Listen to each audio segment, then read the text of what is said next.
New York City, November 18, 1978. The day had been long. Press interviews, sound check, the usual pre-show routine that Bob Marley could do in his sleep by now. But something felt off. He couldn't put his finger on it. Just a weird energy in the air. His tour manager had asked him 3 times if he was okay. Bob kept saying yes, but he wasn't sure if it was true. There was a restlessness in his chest, like he was supposed to be somewhere else, or like something was about to happen.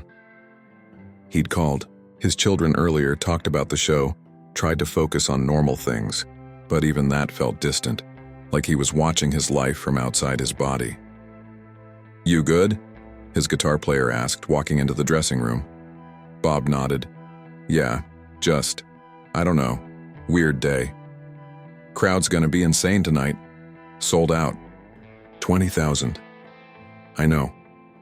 So what's the problem?" Bob shook his head. "Nothing. I'm good. Let's do this." But he wasn't good, and he didn't know why. It wasn't until he burst onto the stage to an explosion of lights and screams that the feeling started to make sense. 20,000 voices shook Madison Square Garden's walls. As he launched into Exodus, his eyes scanned the sea of faces, thousands of them blurring together in the strobe lights. Until suddenly, his gaze locked onto one man. Middle-aged, maybe late 50s. Wearing an old worn Bob Marley t-shirt, standing about 30 rows back. There was something about his face, something that made Bob's voice catch for just a fraction of a second before training kicked in, and he continued the verse. The man was crying, tears streaming down his weathered cheeks. But he was also smiling, a smile so full of pain and love and something else Bob couldn't name. It pierced through the performer's professional armor and struck something in his chest. Why was this man different from the thousands of other emotional fans he'd seen over the years? The man's hands moved with the rhythm, keeping time with the beat. But his eyes were distant, as if he wasn't really there in the arena but somewhere else entirely. Some private place where Bob's music meant something more than entertainment. Bob tried to pull his attention back to the performance, hitting his marks, delivering his lines with the precision that had made him a legend. But his eyes kept drifting back to that man, drawn by something he couldn't shake. During the second song, No Woman, No Cry, the man's lips moved, mouthing every word. Bob saw his hand move to his chest, clutching something through his shirt. The gesture was so intimate, so raw, that Bob felt a lump form in his throat. What was he holding? The third song came and went, then the fourth. Through it all, the man remained in the same spot. Same expression, same mysterious presence. Between songs, as the crowd cheered and Bob took a moment to catch his breath, he found himself looking for the man again. When their eyes met across the distance, something passed between them. Something he couldn't put into words but felt in every cell of his body.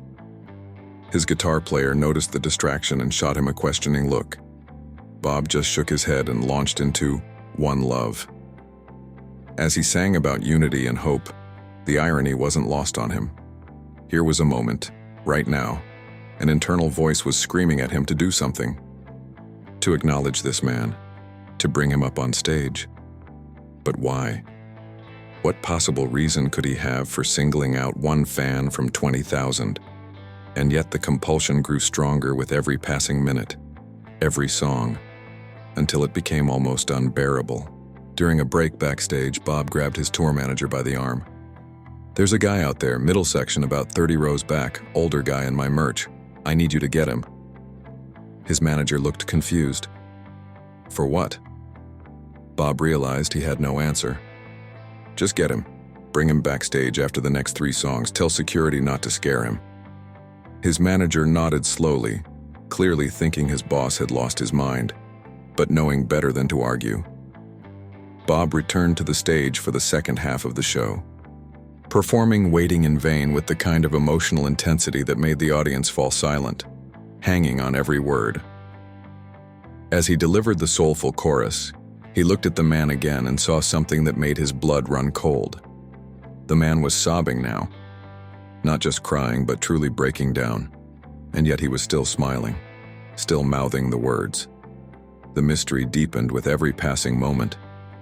Bob found himself altering his set list on the fly, choosing songs about loss, about pain, about holding on to memories, as if he was having a conversation with this stranger through his music. The crowd felt the shift in energy, the show becoming more intimate, more raw than anyone expected. After "Three Little Birds," Bob saw security personnel moving through the crowd toward the man. He watched as they spoke to him, saw the man's face register shock, saw him shake his head as if he didn't understand, didn't deserve this. But the security guards were gentle, patient. Slowly, the man allowed himself to be guided through the crowd toward the side stage entrance. Bob's heart was pounding now, harder than it had during any performance. He didn't know why, didn't understand what was driving this need to connect with a complete stranger. But he couldn't stop it, couldn't ignore it. It was like something was pushing people together for reasons he couldn't explain. He performed 2 more songs, high-energy tracks that got the crowd jumping again. But his mind was backstage, wondering if the man was there, wondering what he would say. Right at that moment, as he hit the final note of "Is This Love?", something in his chest tightened. When he finally took his break between sets, rushing backstage while the band played, his hands were shaking. The hallway seemed longer than usual. Every step felt heavy, like walking through water. He turned the corner near the dressing rooms, and there he was. The man stood awkwardly, surrounded by crew members who didn't know what to do with him. Up close, Bob could see the details he'd missed from the stage. The deep lines etched into the man's face, the way his hands shook, the way his eyes held something that looked like both hope and devastation. "Hey," Bob said, his voice softer than it had been all night. The man looked at him with an expression of such pure disbelief. "I'm David," the man said, his voice rough, American accent. "David Morrison. I'm sorry, I don't know why I'm back here. I shouldn't be here." "No, man, I wanted you here," Bob said. "I saw you in the crowd and I don't know. I felt like I needed to meet you." David's eyes filled with tears again. "You don't understand. You can't understand what this means." "Then tell me." There was a long pause. The sounds of the arena were muffled through the concrete walls. 20,000 people waiting for the show to continue. But in that moment, in that small backstage corridor, time seemed to stop. David reached into his pocket, pulled out something small, a folded piece of paper worn soft from being handled too many times. He stared at it for a moment, his fingers trembling. "This was his ticket," David said, his voice breaking. "My son's ticket. His son." Past tense. The realization hit Bob like a punch to the gut. But David didn't elaborate, just stood there clutching that worn piece of paper. "He asked me to come with him," David continued, his voice barely above a whisper. "Wrote me a note. 'Dad, will you come with me?' And I said yes. But then," his voice cracked, tears streaming down his face. "Then everything changed." Bob wanted to ask, needed to understand. But something in David's expression told him to wait. "He loved your music," David said, his words shaky. "Every album, every track, knew every word. I never really got it, you know? Thought it was too much." He paused, wiping his eyes with the back of his hand. "Marcus was. He was complicated, brilliant kid, got straight A's without trying. But he had this darkness in him, you know? Started when he was about 15, wouldn't talk to me about it, wouldn't talk to his mom, just retreated into his room with his headphones on. Your music. Always your music." David's voice cracked. "I thought it was making him worse. All that talk about struggle, all that pain in the lyrics. I tried to get him to listen to something else. Something more, I don't know, uplifting. We fought about it. God, we fought about it so much." He looked down at the ticket in his hands, running his thumb over the worn edges.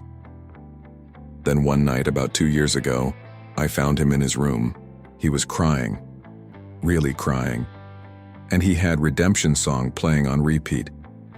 I was about to tell him to turn it off, to stop torturing himself. But then he looked at me and said, "Dad, this song understands me. Do you?" David's breath hitched. I didn't know what to say. I stood there like an idiot while my son was falling apart, asking me if I understood him, and I didn't. I didn't understand him at all. After I lost him, I started listening, trying to understand what Marcus heard. And I finally got it. It wasn't about struggle, it was about honesty, about feeling things, about not being alone in the darkness. Lost him. The words hung heavy in the air. Bob's chest tightened. He could see David was holding something back, something too painful to say out loud. "Your son," Bob said carefully. "Where is he now?" David looked up, met his eyes, and in that moment, Bob saw the full depth of the man's pain.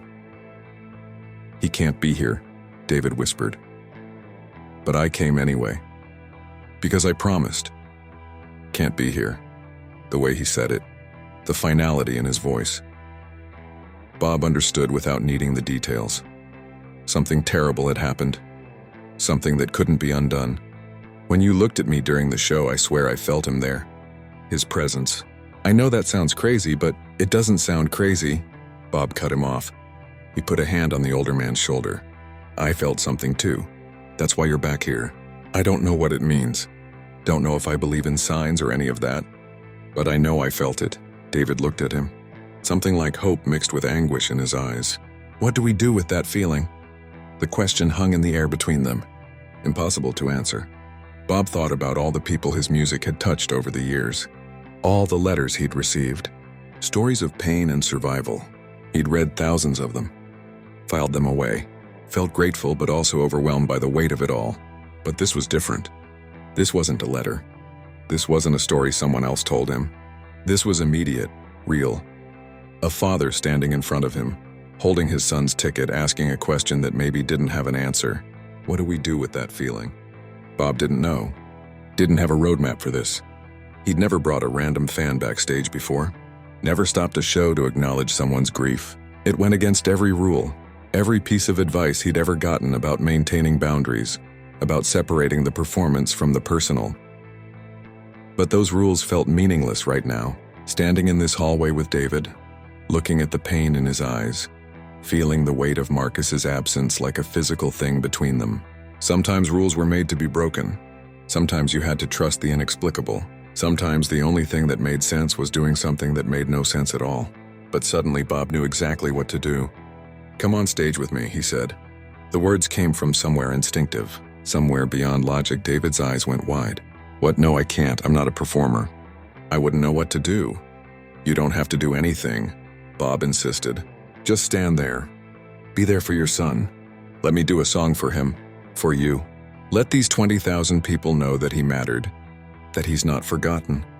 He could see David's resolve crumbling, could see the war between fear and desire playing out across his weathered features. "What song?" David whispered. Bob thought for a moment, considering his catalog, all the tracks about pain and loss and holding on. Then he knew. Redemption Song acoustic, just me and the guitar. "You'll stand next to me. Everyone will understand."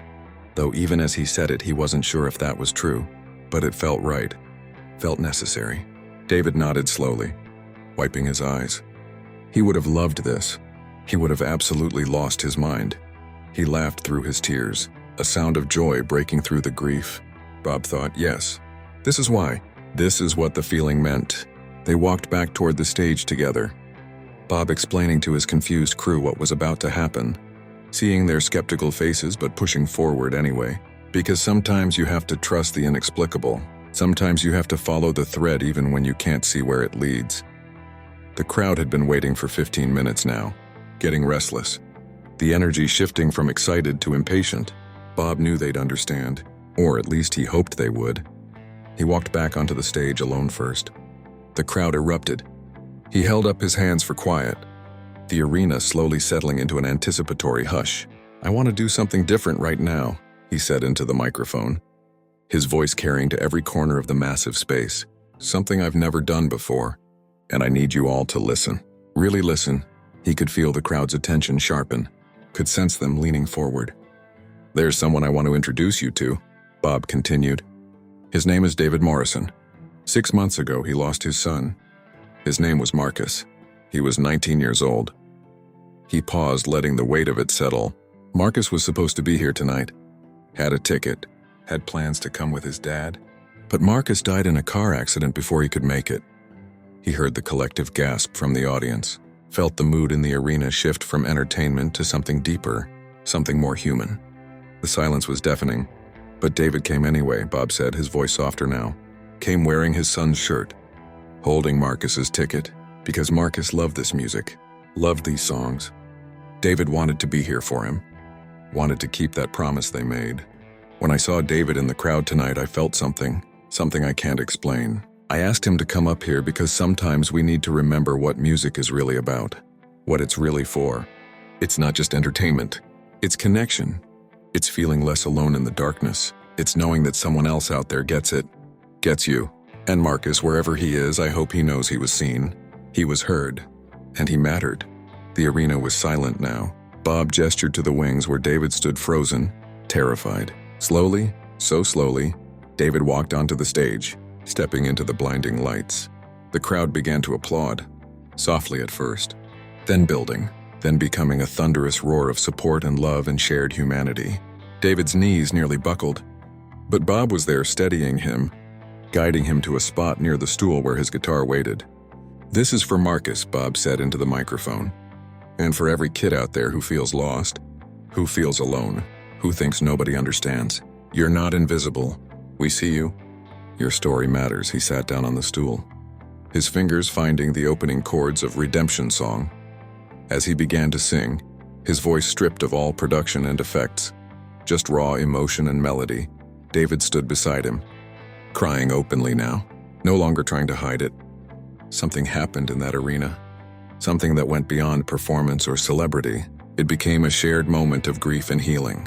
Every person in that crowd thinking about someone they'd lost, someone they loved, someone they wished they could say one more thing to. Bob's voice cracked on certain lines, emotional in a way he rarely allowed himself to be in public. He thought about his own children, about how fragile life was, about how much pain existed in the world, how sometimes all you could do was acknowledge it, witness it, share it, and in doing so, make it slightly more bearable. When the song ended, the arena was silent. 3 heartbeats, 4, 5. Then someone in the front row started clapping. Slow, rhythmic, not the usual concert applause. Something more deliberate, more meaningful. Another person joined, then another, then the entire front section.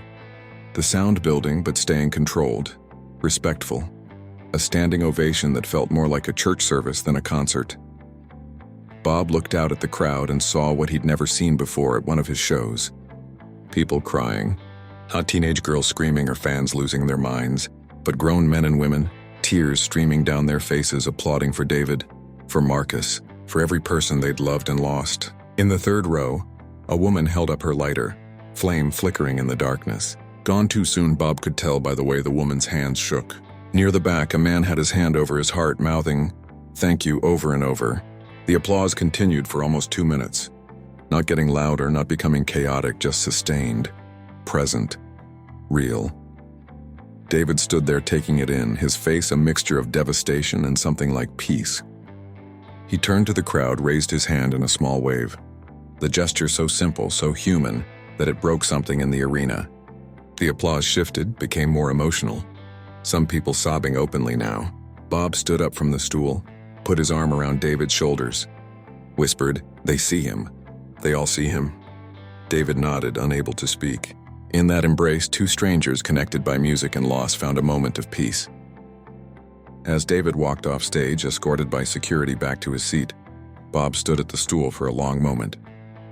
Collecting himself, he thought about all the kids out there struggling with darkness, all the parents who would do anything to protect them. He thought about the responsibility that came with his platform, with his words, with his ability to reach millions. The rest of the concert passed in a blur. Bob performing, but his mind still on David. still thinking about Marcus, still trying to understand what had just happened. Later that night, after the crowd had gone home and the arena had emptied, Bob sat alone in his dressing room. There was an envelope on his table, left by security, from David. He picked it up, felt the weight of it. On the back, David had written a note in shaky handwriting. "Bob, thank you for tonight. Thank you for seeing him, for seeing me. I'm leaving this because Marcus would have wanted you to have it. He wrote it the week before he died. I carry it everywhere. Can't let it go, but I think he'd want you to know what your music meant to him, what it did for him." Bob set the note aside, opened the envelope slowly. Inside was a letter, but also a photo. Marcus at maybe 17, skinny kid with dark hair, wearing the same Bob Marley t-shirt David had on tonight. He was smiling, but there was something in his eyes. Something that looked familiar. That same look Bob saw in the mirror sometimes. The look of someone fighting battles nobody else could see. He stared at the photo for a long time, trying to memorize the face of this kid he'd never met. This kid who'd loved his music enough to ask his dad to share it with him. This kid who'd never made it to the concert. Then he unfolded the letter. Written in a young man's handwriting. Marcus's handwriting. Dated a week before he died. David had told security he carried it everywhere. Couldn't let it go. Bob's hand shook as he read it. "Dad, I know you don't really get why I listen to this music so much, but it's not what you think. It's not about rebellion or politics. When Bob sings about freedom, about surviving struggle, about redemption, I feel less alone. Like maybe I can make it too. These concert tickets, it's my way of showing you what this means to me, sharing it with you. Love you, Dad, can't wait." Marcus Bob read the letter 3 times. Each time the words hit harder. By the 3rd time, tears were streaming down his face. Marcus had written this a week before he died. Had no idea he wouldn't make it to the concert. Had no idea his father would end up coming alone, carrying his memory, keeping that promise. He realized something he'd always known but never truly felt until this moment. His music wasn't just entertainment. It was a lifeline. For kids like Marcus. For people fighting battles no one else could see. He folded the letter carefully, put it back in the envelope. He made a promise to Marcus, to David, to every kid out there fighting their own battles. He'd keep being honest, keep being real, keep writing the words that might save someone's life. He stood up, grabbed his jacket, walked out into the cool New York night. The parking lot was empty now, just him and the stars overhead. He looked up, wondered if Marcus could see him, hoped that somehow Marcus knew what happened tonight, knew that his father kept his promise, knew that his story mattered. And in that moment, standing there looking up at the stars, Bob felt something shift. Not answers, not closure, just the quiet knowledge that tonight mattered. That David and Marcus's story would stay with him, would remind him why he did this. The drive home was quiet, no music, just the hum of the engine and his own thoughts. The highway was empty at this hour, just occasional headlights passing in the opposite direction. Bob drove on autopilot, his mind replaying the night over and over. David's face, Marcus's letter, the silence in the arena when the song ended. He thought about all the times he'd performed, all the crowds he'd faced. Thousands of shows, millions of fans. But tonight was different. Tonight he'd looked into the eyes of a father who'd lost everything and still showed up. Still kept his promise. What did that kind of love look like? What did that kind of pain feel like? Bob thought about his own children, about how he'd do anything to protect them, how he'd move mountains, fight armies, burn the world down if he had to. But what if you couldn't protect them? What if, despite everything you did, despite all your love and all your trying, you still lost them? The thought made his chest tight, made him grip the steering wheel harder. He passed a sign for Manhattan, 10 miles. He'd be home soon, back to his normal life.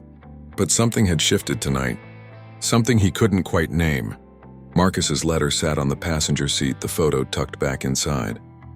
Bob glanced at it at every stoplight.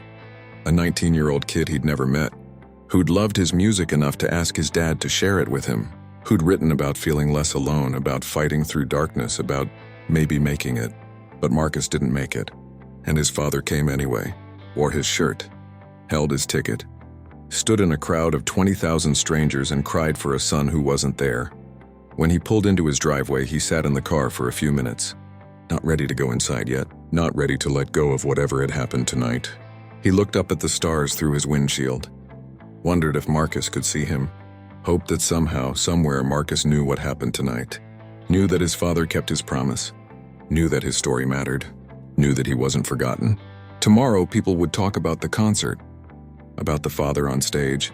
About the moment that stopped everything. But tonight it was just Bob and the memory of David's face. The weight of Marcus's letter in the envelope beside him.